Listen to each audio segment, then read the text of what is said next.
because there's just no room for it. Are you guys pumped to talk about sex? I could not put my makeup on or do my hair or anything because I try to lay my little one down. And if I go in there, I have to start all over again. Like he sees me, he's gonna go nuts. It's not worth it. It's not worth it. You guys know this.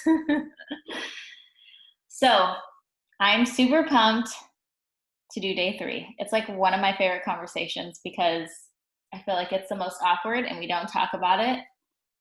And I don't know why. Um, if you guys did day 1 and day 2, get in the comments, post on there, tell me what you guys are struggling with, tell me what you guys are thinking about, chewing over like a lot of information I've shared. So I know it's a lot. I know I'm asking you to like go from 0 to 100 with your spouses and have conversations and talk about things. But honestly, it starts there. Like somebody has to start the cycle. Otherwise, the car does not leave the driveway. I think this is like the metaphor I've stuck with this whole time. Is like you have a tank, your love languages are the gas, your car's been broken down in the driveway. It doesn't necessarily mean that it won't ever run again. It just means that you got to put in the elbow grease. You got to like get in there and do the work to get the car up and running. And then once it's running, like once you maintain it, you know, you take it to the car place and you do the appointments and all that, like you don't have an issue. It's when you don't take care of it that it gets stuck in that driveway. So, anyways, enough about the car. We're gonna get to it. Sex. Let's talk about sex. All right. A lot of you guys, when I asked you to fill out the questionnaire, this was a huge area that was a big struggle for a lot of women, and I used to feel the same way. My husband's main touch is or main love language is physical touch. Hey, Angel. Hey, Kelly. My husband's main love language is physical touch. Mine is never that. Never, never, never, never. I don't know why. It's just not. I think it's because, and this is why I had you guys do this homework on, I think it was day 1, of looking into your parents and how they showed love and how they showed affection. We just weren't an affectionate family. And so touch was not ever something that I was big on or like felt that kind of love. Like it just kind of, honestly, I was probably the opposite in that like it irritated me. Like, don't touch me, especially when you have kids. I know that you guys can relate to that a lot. Like you have slobber all over you, you have kids hanging off of you constantly. So at the end of the day, you're like, oh my gosh, if one more person touches me, I'm gonna lose my mind. Other words came to my mind. But and it's hard for us because we don't know how to give all day long. And then we feel like when our husbands come home, they're asking us to give more. And we're like, come on. Like, I just want you to give to me instead of take from me. Right. This is why I think the love languages is so important. Like, it's not necessarily about taking a quiz. It's about understanding the other person and then communicating that. So if he doesn't really get, and you're not taking it seriously, you're not having these conversations about like why you need certain things, then he doesn't know that. Okay. And so then when you get done with your day and he's coming home, he wants to connect. He thinks that he's showing love by like, hey, let's do it. Let's like, and you're just like, it's not the same. You have to have these conversations, guys. It's going to be awkward. But you also have been with this person from day 1, right? It didn't always used to be that way. We made it that way. Life got in the way. Things came, into our lives. Life got busy and it just happened.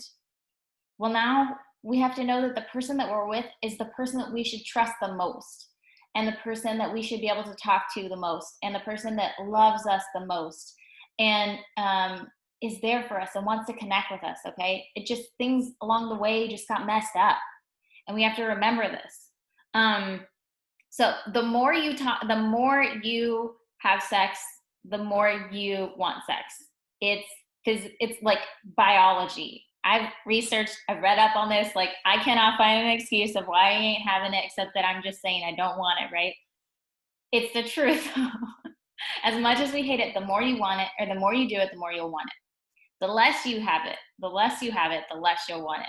Because our physical body releases hormones, and we can say, oh, well, my libido is blah, blah, blah.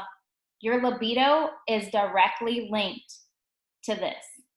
Your libido will actually produce less hormones when you're doing it less, because your body's like, oh, this is no longer something we do. Okay. Stop doing it. Won't produce the things that we need to do it. So we have to start that cycle. We have to get it going again. And your body gets in the habit of not producing the hormones you want to make to have it. Okay. It sucks. I know it feels like another chore sometimes, but how many of you guys, be honest with me? I can't see your guys' comments. Hold on. I want to log in to Facebook on my computer because I'm on my phone, but I can't see your comments. And so I think that I don't just want to talk to myself. Let me hop in real quick. Give me a moment. Y'all, give me a shout out if this conversation was making you nervous coming into it. Did you guys listen to my episode? There is a podcast episode on sex with my husband. I suggest you go listen to it. Go back, scroll back through the podcast, listen to it. It's so good. We're brutally honest. We both had glasses of wine during the episode. I can't remember what was said. I feel like it was really good. It was probably really entertaining. I feel like it would be helpful though to see both sides. Okay. I cannot, why am I having trouble right now?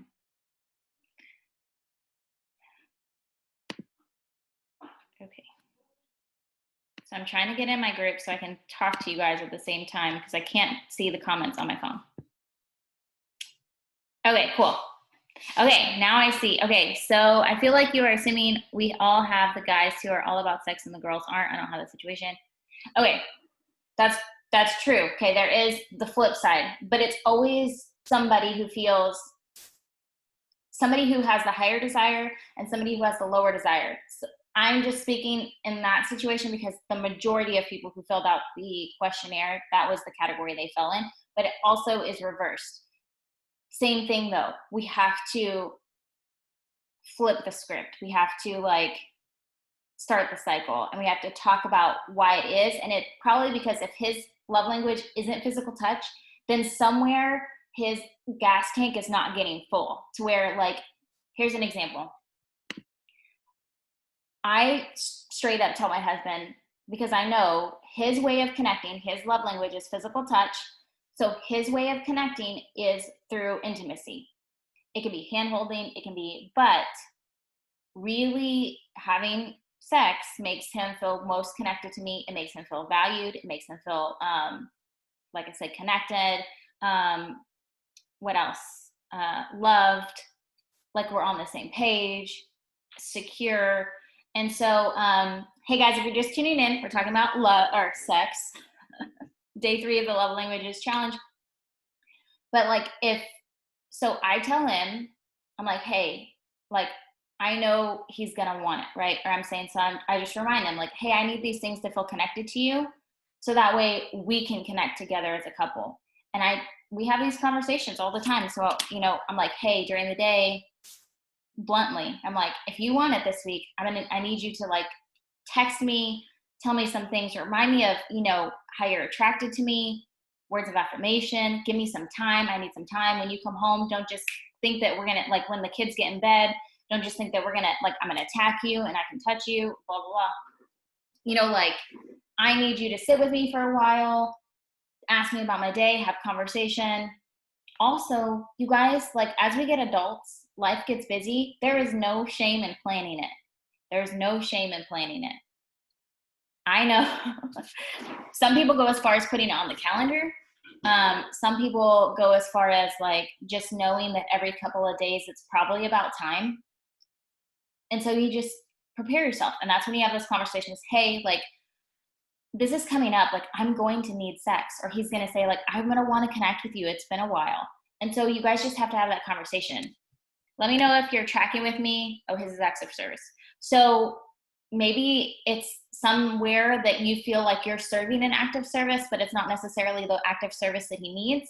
I don't know. What are your thoughts about that? What are your thoughts about some of the things that I've said since that?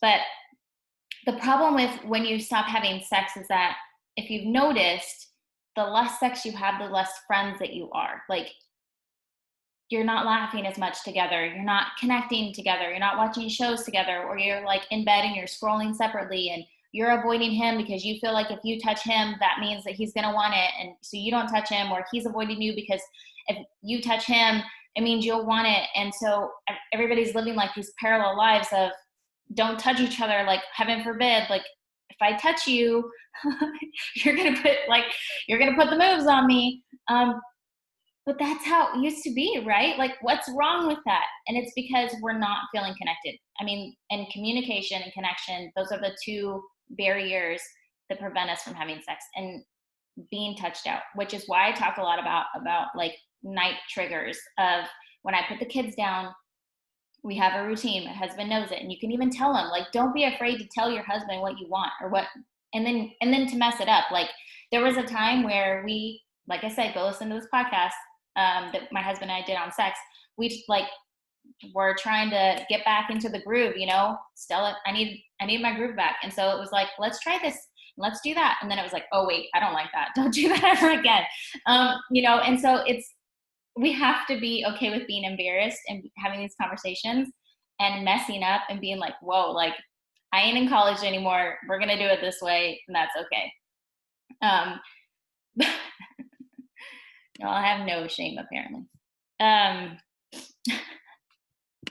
But if you're making a habit of never touching until finally the only time that you're touching is when you're going to get down, then he's going to feel like the only time you touch him is when you want it. Or you're going to feel like the only time you touch him is when you wants it. And maybe a lot of our spouses needs or main love language is physical touch because it's so depleted.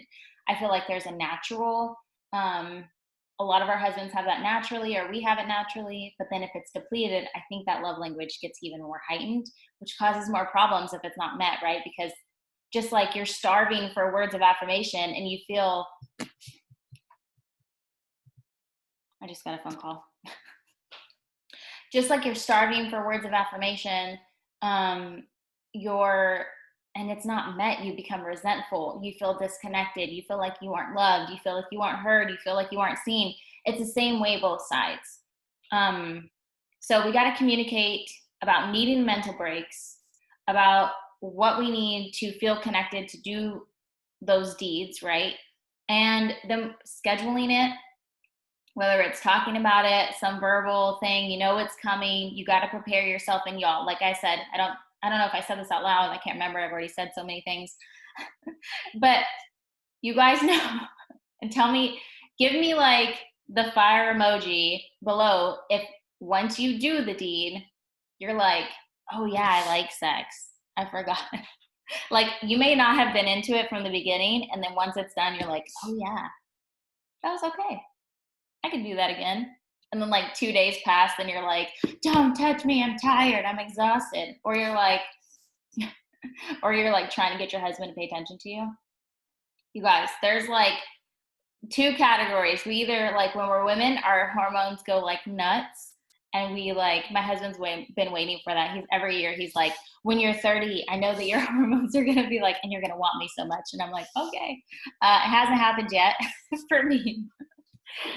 But you just got to flip the script. If it's the opposite way, either way, I still keep coming down to connection and communication, and our love tanks being filled, and us communicating about what we want in the bedroom, not being afraid to talk about it, how often we would like it. And like yesterday's talk about desires and expectations, when it's expected, then it's like, well, you didn't give it to me. Like, and you stop, it becomes conditional love instead of unconditional love of like, oh wow, like, yes, like I get to connect, and it's no big deal if we don't, and it's awesome if we do. And like, so having that mental break, saying, hey husband, whatever, like I need 15 minutes. And also, maybe your husband doesn't feel sexy anymore. That's the same with us. Like, we don't feel sexy sometimes. We've had snot all over us. Half of our kids' lunch all over us. We're sweaty. We're gross. My man knows if I don't take a shower, it ain't happening. If my legs ain't shaved, it ain't happening. I want to feel good about myself. Like I need to get in my mental headspace to help me switch from mom mode to wife and me mode.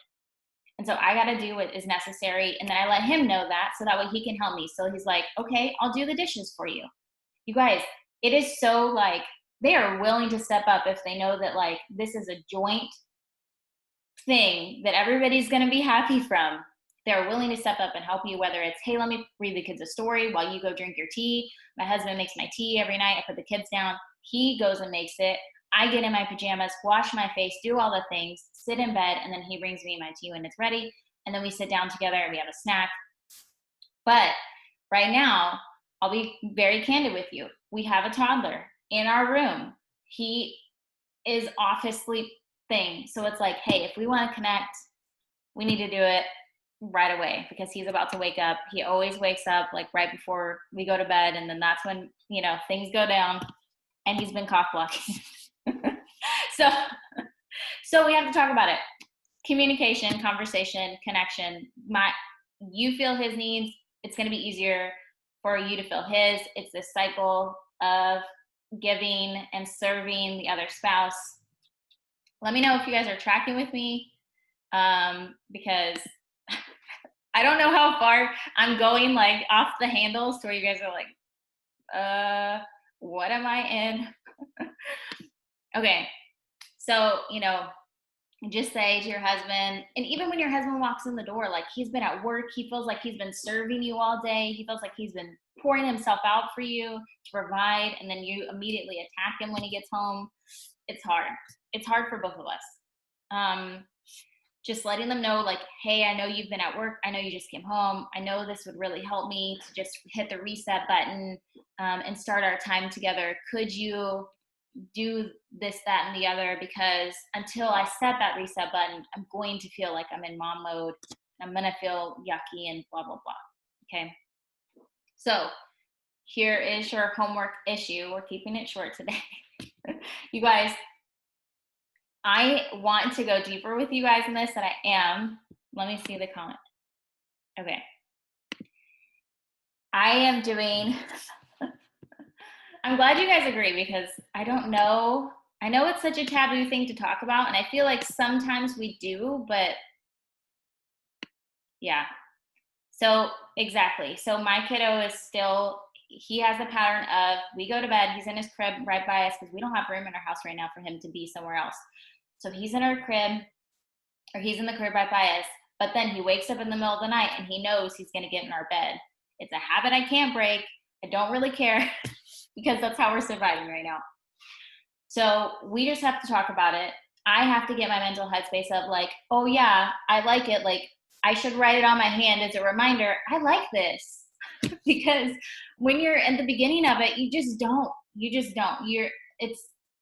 It's hard to, and maybe this is what men have the issue with too, of like turning off husband, like this servant, like at the job, he can't get out of his head, especially if he can't compartmentalize, that's the word I was looking for, his office stuff or his work stuff, to where it's a lot in his head and he's just going through it all the then it's hard to turn it off and then connect with your wife and forget about all those things. Just like us, like we're like, oh my gosh, the dishes, oh my gosh, like tomorrow I have a play date, I have this, I have that, and create a trigger, which is immediately like we have tea, we have a snack or whatever we do, like he brings some chocolate, like, and just know that it's not him just wanting, like, I've had this conversation with my husband, and the majority of what he's feeling isn't necessarily for the sex, it's just to connect. Like that's how he feels connected, he feels secure, he feels loved, he feels seen, he feels wanted, and we both want that, right?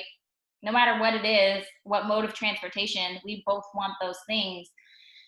And so it's kind of just, I mean, y'all had babies, right? Like you knew this was going to happen. So I am going to be teaching after this challenge is over. If you're ready to transform your marriage, partner with God, like, because I am a faith woman, and so I believe God is a big part in this as well. I don't think about him in the bedroom. Like Let me put that there.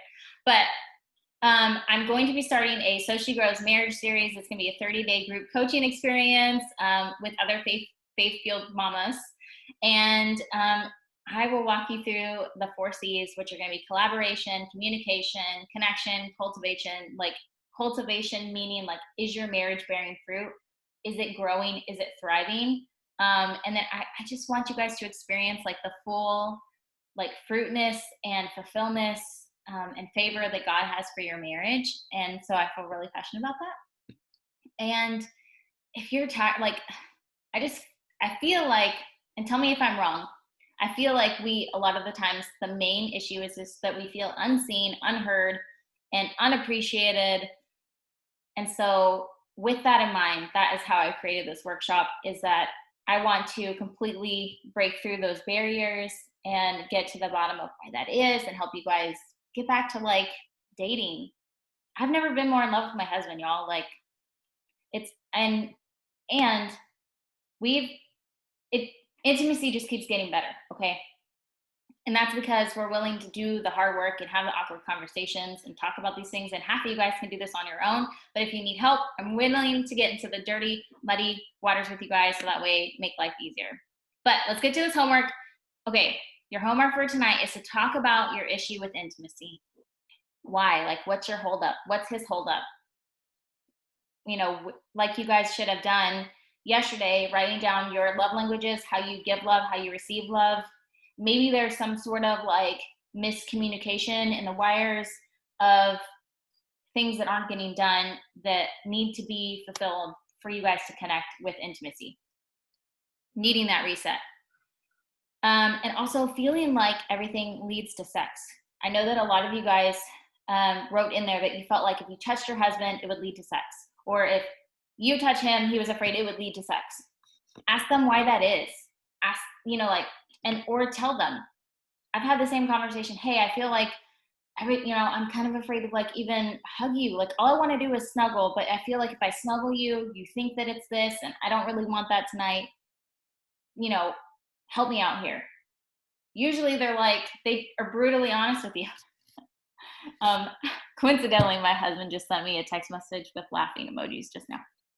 I was like, oh crap, is he watching? No, he's heard everything I have to say. But like normally when you have these conversations, you'll find out that it's not really what you think it is, or that they're feeling things that you didn't realize they were feeling. And I think that opens up the space of conversation of like, hey, no judgment. I want to know why. Like, I don't want to feel this way. I want to connect with you. I don't want sex every day, but I don't mind having it every other day. You guys, it's okay to have these conversations. Okay. And then you will find freedom in being able to serve without, and being intimate without expectations. Again, we talked about expectations and desires yesterday, and serving. And today I want you to serve the other person's love language at least one time. So you should have found out your love language and his love language, and you guys should now have also made your list yesterday of how they want to be served love. And so I want you to do at least one thing today. You can send a text message, you can have sex, you can, I don't know, buy them something, whatever it was that their love language is. Those are your homeworks. Let me know.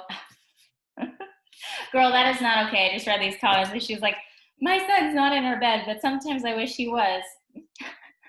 No, you don't. It's gonna be okay. That's hilarious. Okay, do your homework. I'm gonna stop talking before I like say any more things. I'm so excited to keep doing these love language challenge days with you guys. Tomorrow, same time, same place. I'm gonna post in the group after this live goes up. I'm gonna post a place where you guys can comment. You can go back on the little pictures that says day 1 and day 2. Comment, tell me what your struggles are. Tell me what your holdups are. Tell me what your wins are. Like, let's have conversations, because if we don't, we ain't going nowhere. That's a song too, but I'm not gonna sing it.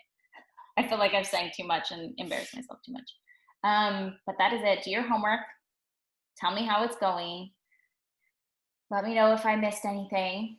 Let me know if something hit you the wrong way. Let's talk about it, have conversations, and let's get back in the bedroom, I guess, right? You like it, I promise. You just forgot. All right, guys. Catch you later. Bye.